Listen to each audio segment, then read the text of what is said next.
Hi, my name is Charlotte and I'm a first year nursing student, and this is Grace, who's also a first year nursing student. And in this video I'm going to teach her how to set up an IV. So in this video I'm going to start with what an IVT is, how to set it up, and the important role a nurse plays when administering IV fluids, as well as a quick demonstration of a simple drug calculation used for IV fluids. So firstly, what is an IVT? Well, IVT stands for intravenous therapy, which is a specific parenteral route to administer IV fluids, medication, and even blood transfusions. It works on the body's circulation to provide quick access around the entire body. IV fluids come in 3 different types: isotonic, hypertonic, and hypotonic solutions, which will be specific for your patient. So this here is an IV that I've set up. As you can see, it's made up of 2 components, the IV fluid flask and the giving set. So the flask contains the fluid for the medication or fluid replacement. It is made up of access ports that you can connect different components to it. So here on the blue we have the main connector, which you join the giving set to. And this is the drip chamber. This is where you squeeze it to increase the amount of fluid in the chamber. It usually is up halfway so that it can have adequate amount in there. This is the line. Here we have the roller clamp that you can control the drips with. So at the moment it's closed, so no fluid is coming out. We also have another access point here, which you can use to add medications such as antibiotics through IV injections, as well as the connector, which will clamp onto your patient at the IV site. So now I'm going to taught Grace how to set up an IV. So here's the flask and the giving set, and I'll talk her through how to set it up. Okay, so here's the flask for you and the giving set. Yeah. So first, before we set up the IV, you must always check that the IV has been ordered for your patient. It is always important that it's checked in case you give them the wrong medication or the wrong amount, or it's on the wrong time. You always make sure you have the right equipment, so you must always have a fluid flask. It's properly sealed. In this case it's already opened. And the giving set, using aseptic non-touch technique, must always be carefully touched, as the access points can be contaminated and then your line will be infused with bacteria.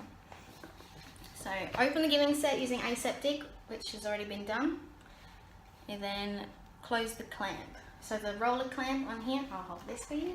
Close the clamp, make sure it's always closed. So by doing so, you can see that nothing can pass through the line, and when you tip the connector, nothing comes out, it's all closed. And you can tell as it's at the tightest point, so you'll feel that you can't roll it anymore.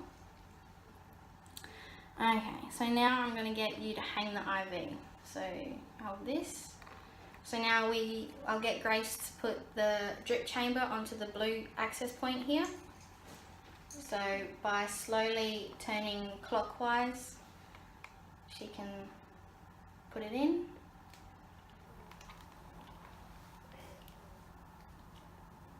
Yeah, so that's on now.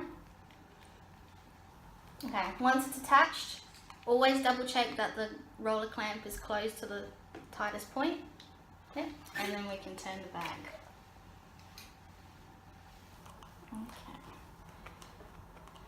Okay, so now it's set up, you need to prepare it. So by doing so, you need to squeeze the drip chamber to half full.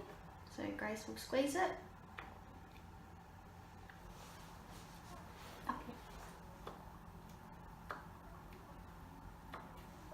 Okay, so now the drip chamber is half full, and now it's ready to prime the line.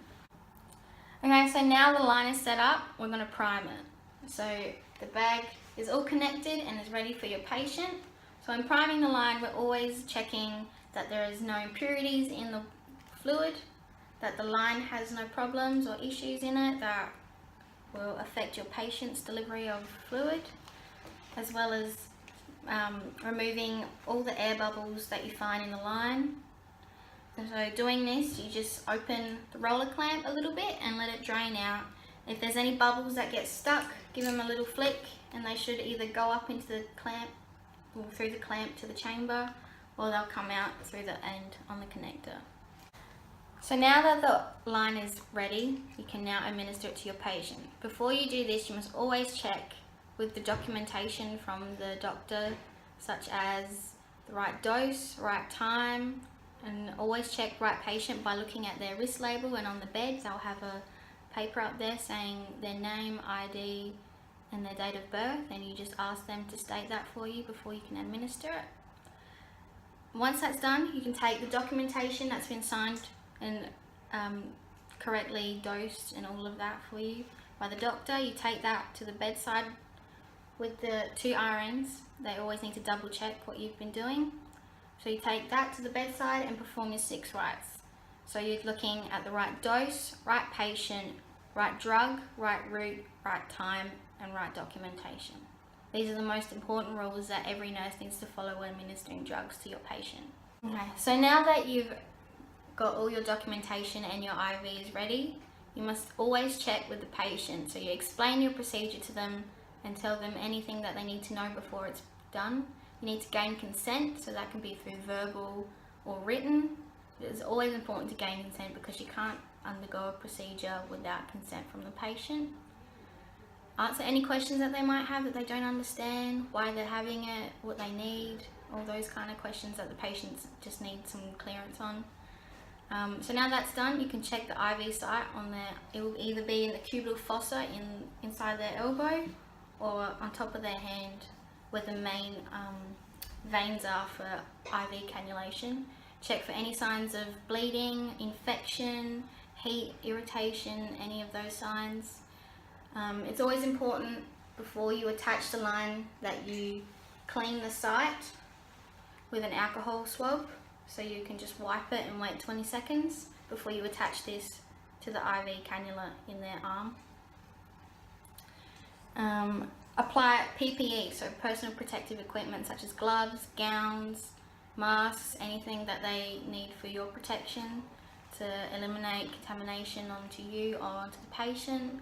Any precautions such as MRSA, always have the proper equipment for that. Now that's done, you can begin the infusion. So you'll put the connector onto the IV cannula that will be already placed on them. In doing so, you just clip it on and it should connect quite easily. Now that it's connected, you need to do proper drug calculations. So for an IV infusion, they might have pumps, electronic pumps that you just need to put the mils per hour in and it will do the right calculation for you. Or you can have to do manual drops per minute. So by doing this, you will time a minute and count how many drops you can get in a minute in the drip chamber, which will be the right amount for your patient. Once the IV has been connected to your patient, your job is not over. You must always do regular observations. You must check for any complications in the IV site on their hands, for any infection or any irritations. Common complications include fluid overloading, infection at the site, and also dislodging of the cannula. Now I'll show you a simple drug calculation using the IV formula. So this is the IV formula. It is the amount in mils over time times the drop factor over 1. So I have an example of a situation here. So it says you were to give 1,000 mils normal saline over 12 hours. How many mils per hour in drops per minute? And the drop factor up here is 20, which can be simplified into 20 over 60 or 1 over 3, which is easier for the calculation. So first you must look at the amount. So the amount that needs to be given is 1,000 mils over 12 hours. So your first calculation here is 1,000 divided by 12, which equals 83.33, or that can be simplified to 83 mils per hour. Once you've found the mils per hour, you can now use the drop factor up here to find the drops per minute. So the amount here for mils per hour over 1 hour over 1 times 1 over 3. So to do this, you just need to divide 3 by 3, and it goes once, and 3 into 83 goes 27.6 times, which can be rounded to 28 drops per minute. So this is just a simple calculation that I've used the formula up here to use for a normal saline bag that I have here, which is 1,000 mils as well. So I've used this example, which is easy and simple and can be done for any of your IV formulas. Now that's all I have to show you today on setting up and administering IV fluids. Hopefully you are now confident in assessing your patient and understand your role as a nurse using IVs. Do you have any questions about what I've shown you today, Grace?